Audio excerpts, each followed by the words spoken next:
ICC cricket world cup में Pakistan cricket team Mumbai का सफर नहीं करेगी और इस हवाले से आईसीसी को आगाह कर दिया गया है।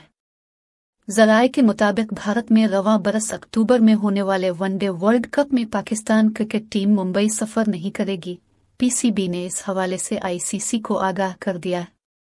ज़राए के मुताबिक पीसीबी ने आईसीसी को बता दिया है कि मुंबई पाकिस्तान के लिए महफूज नहीं है। वर्ल्ड कप सेमीफाइनल के लिए कोलकाता और मुंबई वेन्यूज हैं। पाकिस्तान और भारत के सेमीफाइनल में टकराव की सूरत में कोलकाता में मैच कराया जाए। ख्याल रहे कि आईसीसी वर्ल्ड कप के शेड्यूल का ऐलान कल किया जाएगा। कोलकाता में मुमकिना तौर पर पाकिस्तान के 3 मैचेस शेड्यूल हैं। पाकिस्तान भारत का मैच अहमदाबाद में होगा। याद रहे कि वर्ल्ड कप से कबल क्रिकेट का एक और अहम event Asia cup 2023 one day format के तहत पाकिस्तान में खेला जाएगा।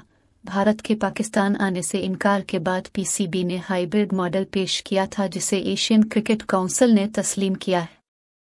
एशियन क्रिकेट काउंसिल ने अपने एलामिया में कहा कि एशिया कप 29 अगस्त से 17 सितंबर तक खेला जाएगा, जिसमें पाकिस्तान समेत भारत, श्रीलंका, बांग्लादेश, अफगानिस्तान और नेपाल की टीमें हिस्सा लेंगी। एशियन क्रिकेट काउंसिल का कहना है कि टूर्नामेंट हाइब्रिड मॉडल के तहत खेला जाएगा, जिसमें इवेंट के 4 मैचेस पाकिस्तान और 9 मैचेस श्रीलंका में होंगे।